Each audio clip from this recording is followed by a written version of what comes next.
A netizen from Chongqing shared on a social media platform, West Air, I've never seen such a funny airplane. Almost every one of their planes is this shabby. The storage bins in the front are broken and keep falling off. The seats are falling apart. I couldn't take a picture of them because I was sitting in one. The windows are patched up. It's just hilarious.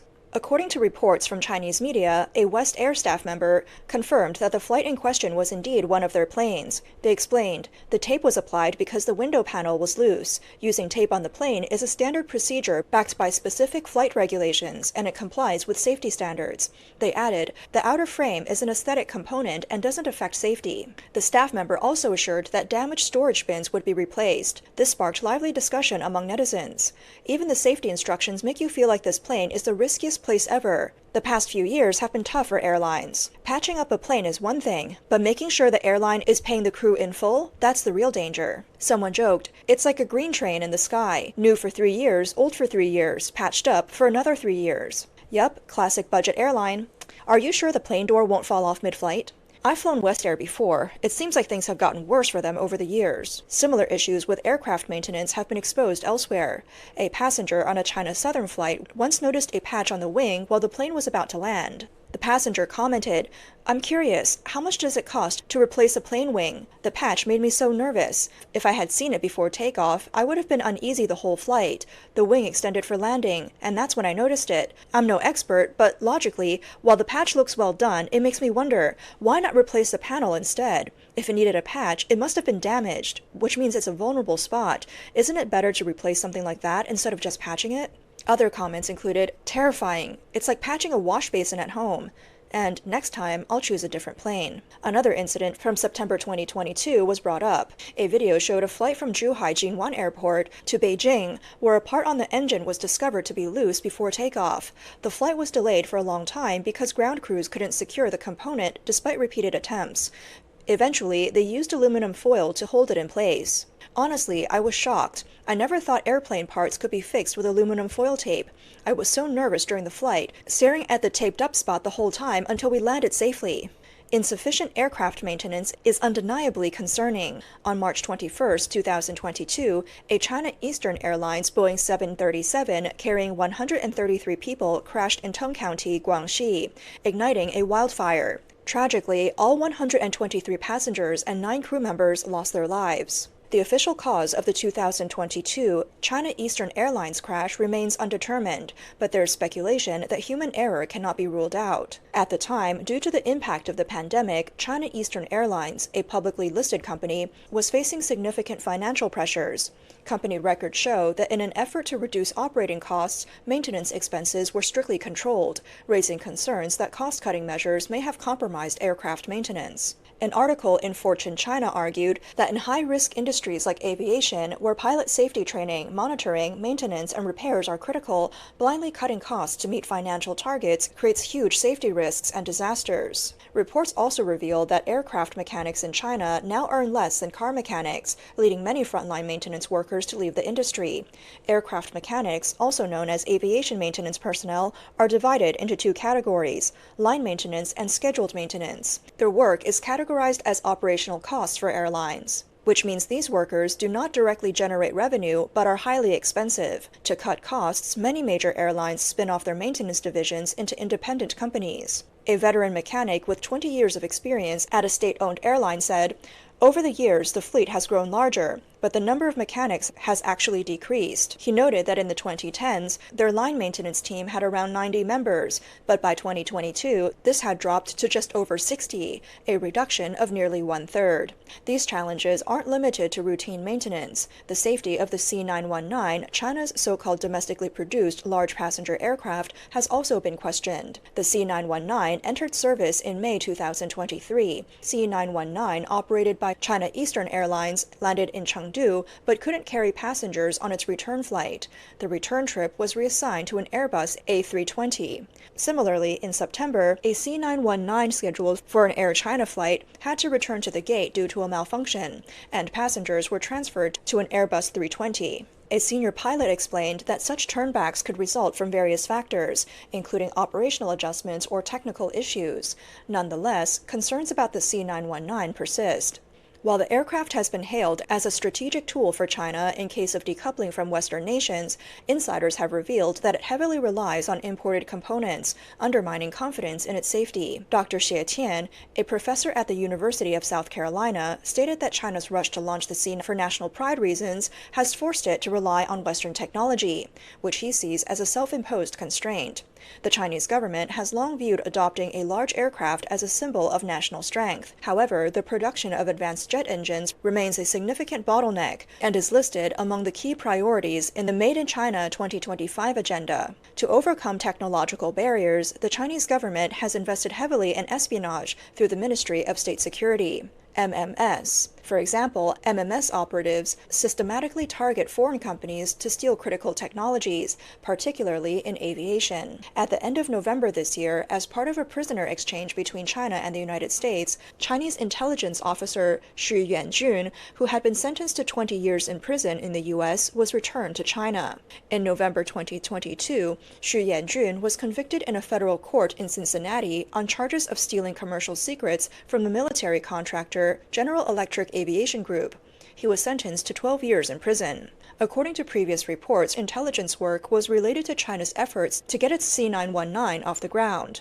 Xu worked for the 6th Bureau of the Ministry of State Security, which specializes in technology intelligence. His role involved recruiting spies within global aviation and aerospace companies.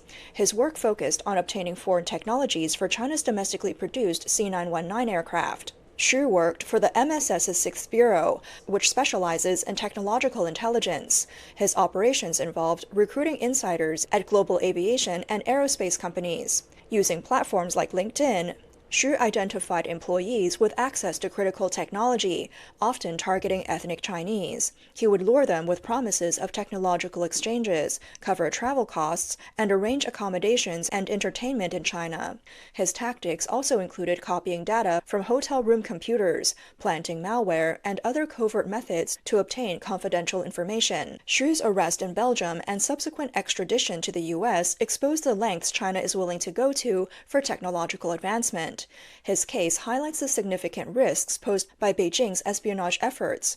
In the closing statement of a recent case, the prosecutor said, "Deception is part of his job." He went on to explain that Xu Yanjun, representing the Chinese Communist Party, was involved in a large-scale coordinated theft, stealing commercial secrets from airlines in the U.S. and around the world. The FBI described Xu's actions as a form of state-sponsored economic espionage by China. Recently, a video surfaced on social media mocking two workers who were manually trying to close the door of a Chinese-made airplane. One comment read, "Did they not manage to steal the blueprints? That can't be right, can it?" Another added, "What a foolish design. They're standing outside the plane door and have to use a ladder to reach it. How dumb is that? In wartime, would they even have time for a ladder?" Beyond the safety issues with flying, the survival of Chinese airlines is also at stake. Since the pandemic began in 2020, China's strict zero-COVID policy devastated the tourism industry. Even after the lockdown ended, China's economy has remained sluggish. While the Chinese government introduced visa-free plans and relaxed entry restrictions, it still struggled to attract foreign visitors or business travelers. The outlook for Chinese airlines remains grim. In 2024, despite the Golden Week holiday setting new tourism records, consumer spending has decreased. People are opting for more budget-friendly trips, which has deeply impacted the airline industry. In the first half of this year, the three major Chinese airlines, Air China, China Eastern, and China Southern, failed to turn a profit.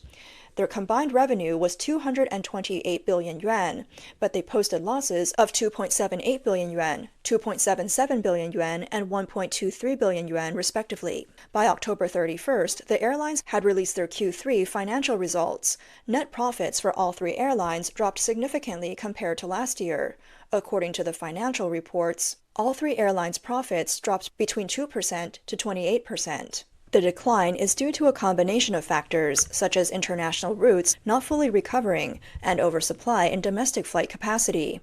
Moreover, many Chinese people are choosing cheaper travel options. Chinese media reports that the three airlines are now adjusting their strategies and focusing on cost control, which may include cutting maintenance expenses.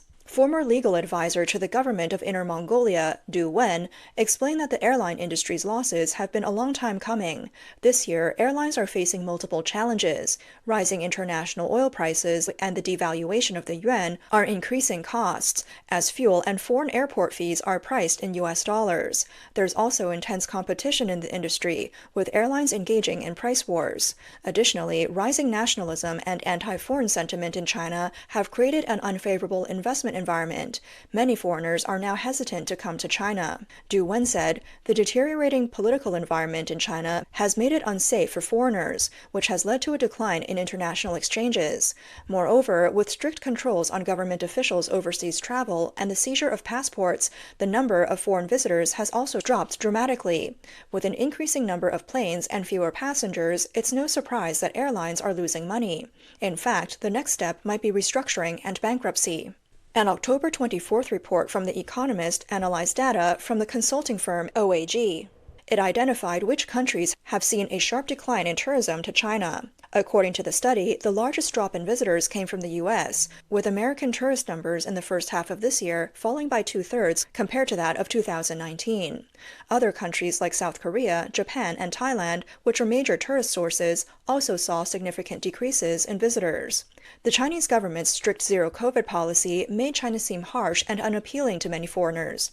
Many expatriates, along with their families, left China, further reducing the desire of foreigners to visit. On top of that, the government's crackdown on private companies, foreign due diligence firms, and arbitrary arrests of foreigners has created a chilling effect in the overseas business community. A survey by the Pew Research Center last year found that 67% of adults in 24 countries had a negative view of communist China, while only 28% viewed it positively.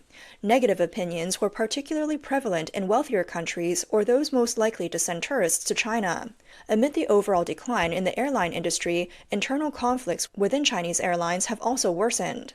Recently, media reports have drawn attention to the issue of salary and social security arrears at Xi'an-based airline Joy Air Company Limited. Founded in 2008, Joy Air is a Chinese regional airline with state-owned capital, a joint venture between the Aviation Industry Corporation of China, AVIC, and China Eastern Airlines. Its registered capital is 1 billion yuan, and the company is headquartered in Xi'an. In November 2018, China Eastern withdrew from the operation of Joy Air, and the Xi'an municipal government-affiliated company became the largest shareholder, holding 65%, while AVIC retained a 24% stake. On November 30th of this year, a Chinese media outlet interviewed a pilot from Joy Air. He revealed that the company had not paid salaries, and because of this, several pilots, flight attendants, and ground crew members have started taking on side jobs like food delivery or street vending to supplement their income. However, with layoffs happening everywhere, many people are turning to these side jobs for survival. The streets are filled with food delivery vehicles,